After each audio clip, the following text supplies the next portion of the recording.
It was a warm Tuesday afternoon, and the house felt strangely quiet. My husband, Mark, had left early that morning on a business trip to Chicago. He'd be gone for 2 days, and while we were both used to his work travels, I never liked being in the house without him. There was just something comforting about hearing him rustling through his paperwork or asking for his coffee refilled. Without that, the silence always felt too loud. Our 17-year-old son, Ethan, was supposed to be at school, but around 1:45 p.m., I heard the familiar creak of the front door.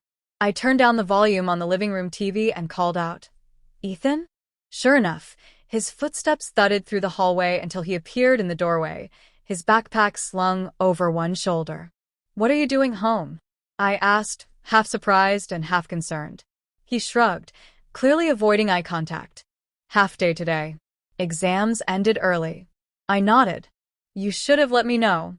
I would have made lunch." He flopped onto the couch across from me and pulled out his phone. "It's fine. I grabbed something on the way." For a while, we both sat in silence, the low hum of the air conditioning the only sound between us. I watched him out of the corner of my eye.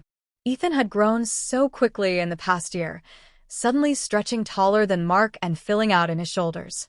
Sometimes I caught myself staring at him, surprised at how fast he was becoming a man. An hour or so passed, and I retreated to the kitchen to tidy up. As I was rinsing dishes, I heard Ethan's voice from the living room. "Mom, can I talk to you about something?" I dried my hands and walked back in. "Of course. What's going on?" He hesitated, then said, "It's kind of serious. Promise not to freak out." My heart fluttered. I sat down next to him, nodding slowly. "Okay, I promise." He shifted uncomfortably. "There's this girl at school. We've been talking a lot. And well, she's pregnant." For a moment, I forgot how to breathe. The room went silent and my mind raced. I stared at him, hoping he was joking, but his face told me he wasn't. "You're going to be a father?" I asked, barely above a whisper. Ethan nodded, looking down at his hands. "Yeah, she told me last week." "Her name's Hannah. She's not sure what she wants to do yet, but I felt like you needed to know." I stood up and paced a few steps, my thoughts scrambled. I wasn't angry. I was just shocked. This wasn't how I imagined having this conversation. I turned back to him. "Have you talked to her parents?" He shook his head. "She's scared. Her parents are super strict." "And what about you?" I asked. "Are you scared?" He looked at me, his eyes glassy. "I'm terrified." I sat back down beside him and wrapped my arm around his shoulders. "We'll figure this out. You're not alone, okay?" That moment, for all its shock and fear, was one of those rare times when a parent truly sees their child grow before their eyes. Ethan wasn't a little boy anymore. He was facing something far bigger than himself, and he had come to me. The next day, I called Mark and explained everything. He was calm, though I could tell he was deeply concerned. "Tell him I love him," Mark said, "and we'll talk when I get back." Over the next few days, Ethan and I had long conversations. I encouraged him to speak more with Hannah and support whatever decisions she made. We talked about responsibility, future plans, and what this would mean for his senior year.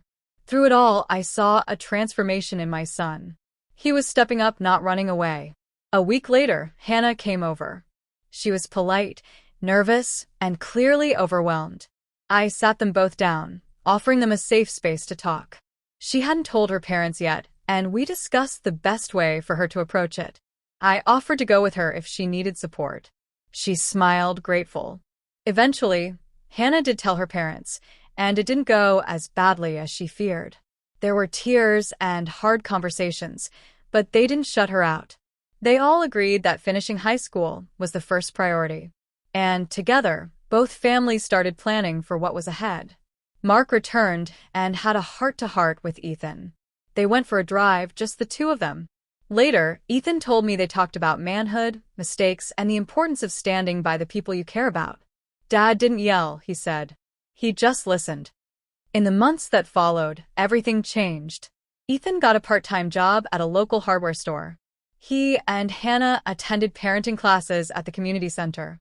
I was amazed at how they juggled school and preparing for the baby. There were hard days, for sure, moments of doubt and tension, but they pushed through. When Hannah went into labor, it was a cold February evening. Ethan called us from the hospital, his voice trembling. "She's in a lot of pain, Mom."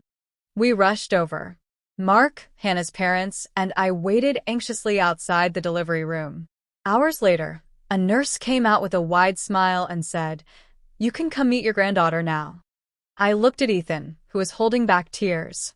He led the way, and when we walked in, Hannah was holding the tiniest, most beautiful baby girl I had ever seen. They named her Lily. In that moment, everything felt worth it. The fear, the uncertainty, the tears. Our family had changed forever, in ways we never expected. And I was proud, not just of Ethan, but of all of us. We had faced the unexpected, and we had done it together. So, yes.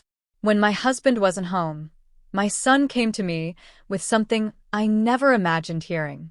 And what he did next, he showed me what kind of man he was becoming. Strong, brave, and ready to do the right thing.